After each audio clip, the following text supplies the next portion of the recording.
Assalamualaikum warahmatullahi wabarakatuh. Bismillah, alhamdulillah, wala hawla wala quwwata illa billah, ma ba'du. Qala al-muallif rahimahullahu ta'ala wa adaman nafa mulumihim wa amatana bi asrari fid darain, amin ya rabbal alamin.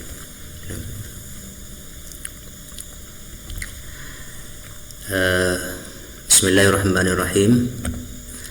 Anak-anakku sekalian yang saya cinta sayangi, alhamdulillah pada kesempatan kali ini kita diberi kesempatan oleh Allah untuk kita bersama-sama untuk mengikuti belajar mengajar di Madrasah Ali Nurul Jadid Kokoan Kuluk Mancung Bunuto Sumeneb.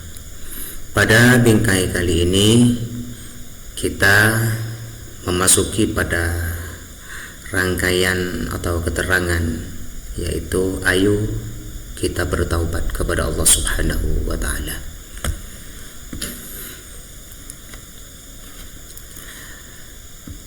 Perlu kita diinformasikan bahwa materi kali ini adalah akidah akhlak kelas 10, jurusan semua jurusan ya, pada semester yang pertama, kompetisi dasar 3.3 menganalisis hakikat,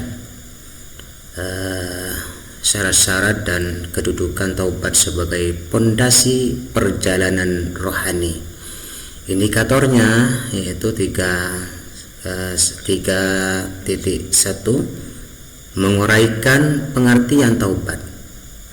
Terus yang kedua, menelaah hakikat taubat, dan yang ketiga merinci syarat-syarat taubat.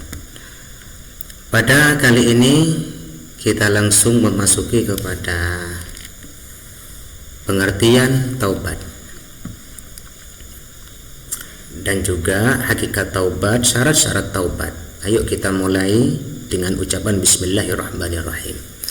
Pengertian taubat secara etimologi atau secara bahasa bahwa taubat berasal dari bahasa Arabnya tawwabah yang bermakna kembali. Dia bertaubat artinya dia kembali dari dosa, berpaling dan menarik diri dari dosa. Jadi semuanya kita penuh dosa, jadi kita merasa dirinya itu menyesal atas perbuatan-perbuatan yang dikerjakan pada masa itu. Itulah namanya taubat. Ini secara etimologi. Dan secara terminologi adalah, atau secara bahasa secara istilah adalah meninggalkan dosa karena takut kepada Allah Subhanahu wa ta'ala, menganggapnya buruk, menyesali perbuatan maksiat, bertekad kuat untuk tidak mengulanginya dan memperbaiki apa yang mungkin bisa diperbaiki kembali dari amalnya masing-masing. Perlu kita ketahui dalam surah Al-Maidah, ayat 39, A'udzubillahi minasyaitonirrajim, bismillahirrahmanirrahim. Faman taba min ba'di dzulmihi wa aslah fa innallaha yatubu alaihi innallaha ghafurur rahim. Artinya, maka barang siapa bertaubat di antara mereka-mereka yang melakukan kejahatan dan memperbaiki diri, maka sesungguhnya Allah Subhanahu wa ta'ala Maha Pengampun lagi Maha Penyayang. Jadi secara hakikatnya ayo kita sama-sama menyesali atas perbuatan-perbuatan yang tidak baik, lebih-lebih terhadap maksiat-maksiat yang selama ini kita jalani bersama. Terus selanjutnya yaitu tentang hakikat taubat. Ketika kita sudah mengetahui tentang menggali apa sih taubat, sekarang kita menggali terhadap hakikat taubat. Hakikat taubat yaitu perasaan hati yang menyesali perbuatan maksiat yang sudah terjadi, lalu mengarahkan hati kepada Allah Subhanahu wa ta'ala pada sisa usianya, serta menahan diri dari dosa, melakukan amal soleh dan meninggalkan larangan adalah wujud nyata dari taubat. Jadi perlu kita ketahui tentang perasaan dalam hati. Makanya inna fil jasadi mudghah, kata hadis, wa idza saluhat saluha sa'iru jasadihi wa idza fasadat fasadat sa'iru sa'iri amalihi. ala wahyal qalb. Jadi di dalam badan kita itu ada segumpal daging. Kalau daging itu buruk, maka semua perbuatannya itu buruk. Kalau baik, itu segumpal daging itu semuanya pekerjaannya itu baik. Apa itu? Wahya qalb, yaitu adalah hati. Makanya kemarin kan kita ada materi juga berhubungan dengan nahwu, juga diterangkan di situ. Hatta nahat qulubuhum linahwihi famin azimi sya'nihi lam tahwihi fa usyribat makna dhamir sya'ni fa uribat fil hani bil ilhani.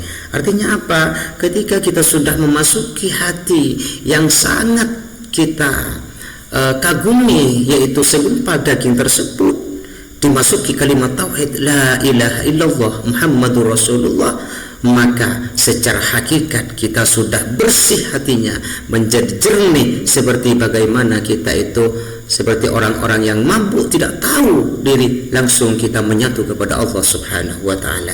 Jadi inilah salah satu hakikat kita, bagaimana kita itu hati menjadi bersih, menjadi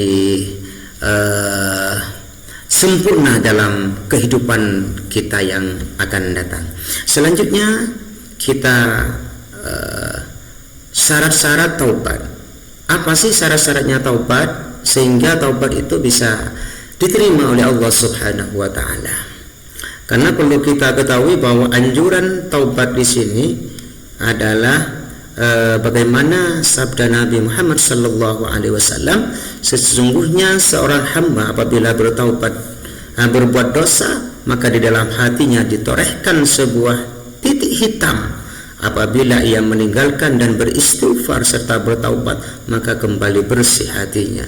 Jadi dengan kita beristighfar, kita merasa menyesal atas perbuatannya, dengan istighfar minta ampun kepada Allah Subhanahu wa taala, maka taubat kita itu diterima di sisi Allah Subhanahu wa taala. Selanjutnya yaitu tentang syarat-syarat taubat. Yang pertama, Islam. Jadi kita Islam, harus Islam. Jadi kalau lain Islam, maka taubatnya tidak diterima oleh Allah Subhanahu wa taala. Seperti orang-orang kafir, tidak diampuni dosanya sebelum masuk Islam. Jadi kunci utama diterimanya taubat itu kita harus Islam. Islam tidak ada lain, yaitu yang pertama adalah membaca kalimat syahadatain, asyhadu an la ilaha illallah wa asyhadu anna muhammadar rasulullah sallallahu alaihi wasallam. Selanjutnya merasa menyesali dosanya, perbuatan dosa yang kita lakukan itu menyesali, merasa menyesal atas perbuatannya. Jadi kalau kita tidak menyesal atas perbuatannya, maka dosa pun juga secara hakikat itu taubatnya tidak diterima. Artinya masih ada hal-hal yang memang ingin mengulangi rasa kelakuan yang mau dikerjakan secara maksiat, maka itu tidak diampuni dosanya sama Allah Subhanahu wa taala. Jadi dengan istighfar kita menyesali atas perbuatan dosanya. Selanjutnya yang ketiga adalah menyadari kesalahan, mengakui dosanya. Artinya apa? Yaitu kita merasa sadar bahwa itu pekerjaan yang maksiat, pekerjaan yang tidak baik, yang dosa. Makanya setiap perbuatan itu sesuai dengan tingkah laku kita dalam melaksanakan ibadah salat. Dengan salat kita itu akan bisa menyesal atas perbuatan tanha anil fahsya'i wal munkar. Yang keempat adalah ikhlas melakukannya, bukan untuk tujuan riya atau kepentingan dunia. Jadi ikhlas, penuh rasa ikhlas dalam hatinya. Terus selanjutnya yang kelima adalah memohon ampun kepada Allah Subhanahu wa taala dengan memperbanyak baca istighfar. Selanjutnya juga selain istighfar juga perbanyaklah salat taubat kepada Allah Subhanahu wa taala, sujud kepada Allah Subhanahu wa taala. Bagaimana hal yang dikerjakan itu merasa dirinya itu menyesal. Selanjutnya yang keenam adalah berjanji tidak akan mengulangi. Jadi kalau misalkan ada hal yang memang masih mau mengulangi atas perbuatannya, itu tetap tidak diterima taubatnya sama Allah Subhanahu wa taala. Yang kedelapan adalah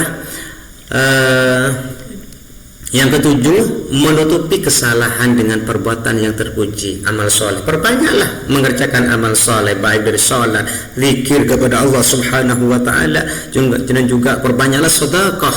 Di dalamnya itu akan bisa menutupi atas kesalahan-kesalahan tersebut, maka gampanglah Allah akan selalu mengistijabahkan permohonan ampun kita semua atas kesalahan-kesalahan yang kita raih.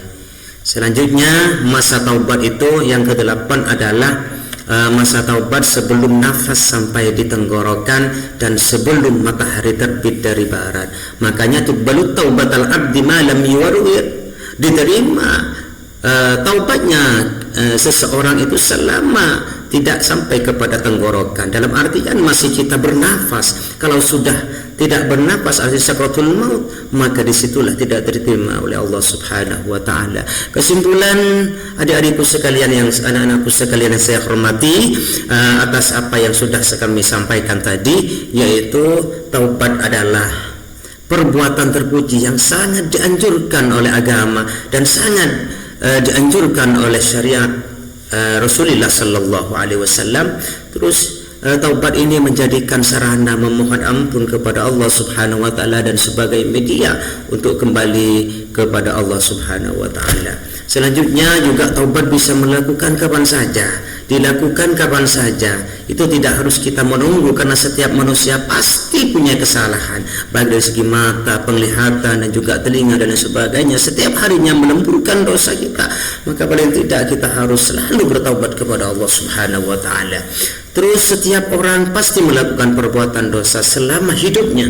Tidak ada manusia yang sempurna. Karenanya taubat satu-satunya jalan untuk terus memohon ampun kepada Allah Subhanahu wa ta'ala. Semoga anak-anakku sekalian yang saya cinta sayangi ini bisa memberikan kehidupan yang lebih sempurna, dan sehingga dengan kita bertaubat hati kita menjadi tenang, tentram, penuh dengan kedamaian, saling maaf dan maafkan antara satu sama lain. Wa khairan, terima kasih atas apa yang saya sampaikan, mudah-mudahan bermanfaat. Allahumma anfa'na bima 'allamtana, rabbi 'allimna alladhi yanfa'una, rabbi faqihna wa faqih ahlana wa qarabati lana fi dinina. Wassalamu alaikum warahmatullahi wabarakatuh.